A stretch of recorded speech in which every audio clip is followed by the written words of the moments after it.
Hi, welcome back to my channel. Today I'm excited to share a book review for you from J.T. Ellison that's called Her Dark Lies. It is a thriller much in the vein of Rebecca by Daphne du Maurier, and that book, I loved that book. It's a gothic type feel to that book, and that's the kind of feel I got when I started this book by Ellison.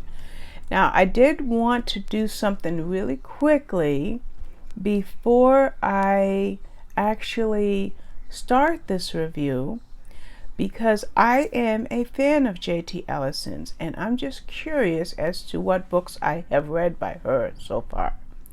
Now, I first met her as a writer with her co-writing with Catherine Coulter and the Brit in the FBI series, and I think there's probably 6 or 7 books in that series. So I don't have that series in front of me, but that's where I first met her. I'm pretty sure that's where I met her. But meanwhile, what have I read by Ellison? Only a couple of books that were individually authored by her, and those were Tear Me Apart and Good Girls Lie. And I actually gave both of those 5 stars. And I keep saying to myself that I'm going to dive into her backlist and read all of these other books. Like she has All the Pretty Girls, The Cold Room, Judas Kiss. I just haven't had time to read them. I mean, I have a mountainous TBR, and there's just only so much time I have. But I love her writing. And so let's talk about this book here. Now, we meet this couple, and their names are Claire Hunter and Jack Compton. Now, Claire was a struggling artist who was spotted by Jack one day, and due to a sale that he made of one of her paintings, she catapulted up in the art world. He thinks she's the best artist of all time. That's kind of the beginning of their relationship. But a little bit of background that I don't include in my book review is Claire started off as a troubled teen, and part of her story goes back to when she was 15 years of age and some of the things that she got involved with and how she started living the bohemian lifestyle. But then when she's older, she meets Jack. And when she meets Jack, she realizes that, first of all, she falls in love. It's a love story. It's not like money and she's in it for the money or anything like that. But she meets Jack, and he is, a millionaire. His family is in the business world, the technical world, and she does make a lot of changes in her life because she loves this man. So, and he loves her equally as much. He didn't even ask her to change, but they have a great love. So that's a little bit of a background about their relationship. So now they're getting married. So just before they go off to get married, they have the reception before the wedding, because they're getting married at on his family's exclusive island off the coast of Italy.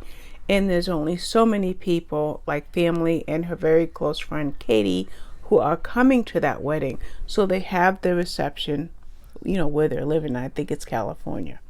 So they go home to finish packing for their trip to Italy, and something tragic happens. And that's the beginning of the fact that somebody is trying to keep them from marrying. So we have what happens at their home, but they don't let that stop them. They get on the plane and then on the boat, and they travel to Italy. And the closer they get to the island, Claire starts to develop a sense of foreboding. and she's on the boat and she thinks she sees someone or something. So right away she starts to feel a little nervous. Then she starts to notice that there are police on land. And Jack tells her, don't worry about it, follow my lead. There's a very small police force here. Whatever it is, we'll deal with it. Well, the police are there because they find skeletal remains.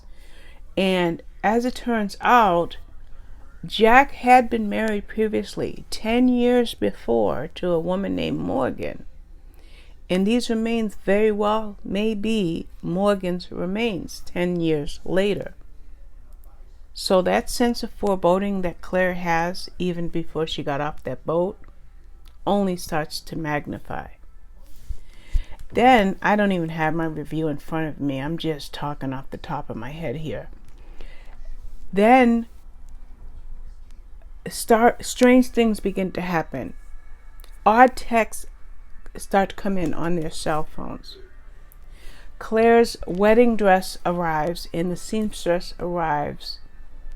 And as she's trying on the dress, she discovers that her wedding dress has been ruined. Then a murder occurs. It's evident that someone does not want Claire and Jack to marry. A bunch of things happen. It's patently obvious. Somebody has it in for Claire, or somebody has it in for Jack, or somebody has it in for both of them. Now, the interesting thing about this relationship that they have is, yes, there are secrets behind Morgan's death, secrets that Jack refuses to talk about. And then we learn that Claire has her own secrets that she hasn't spoken about. But despite their secrets, and as their secrets are revealed, we see that they are dedicated to each other. We can see also that things may not come off. The wedding may not come off. But you never lose the fact that Jack and Claire love one another in the story. Now, this is the second book I read this year of a wife who had previously died. As I mentioned earlier in the review, it made me think of Rebecca. And if you read Rebecca by Daphne du Maurier, then you know that the previous wife had died. And then I read a book this year called The Wife Upstairs by Rachel Hawkins, and that wife had died. So now I'm reading this book by J.T. Ellison, and this previous wife has died. So books like this are always quite intriguing to me, but J.T. Ellison threw in her own twists and proved how she's an exceptional writer, so she gave this book its own flair.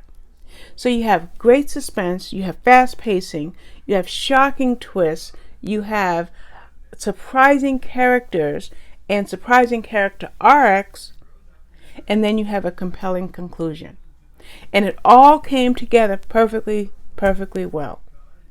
I love this book by her. As I mentioned, I have already read several books by her, and I will continue to read books by her because I think she's a fabulous writer. So that's about it. Again, the cover's been up the whole time. It's Her Dark Lives. It's a Mirror book, so I want to thank Mirror and NetGalley for this arc for review. I'm going to link the book in the description below should you decide to buy it. And if you click my link to this book in the description as an Amazon affiliate, if you were to purchase a book, then I would make a couple of pennies towards the cost of the book, but it won't affect your cost at all. So that's it. I hope you grab this book. It will be out on March 9th, which is the day that this review will be uploaded to this channel. But I think my blog tour date is not until I think March 12th, so it won't be on my blog, but it will be on this channel before my blog. So that's it for now. Thank you for your time. Bye-bye.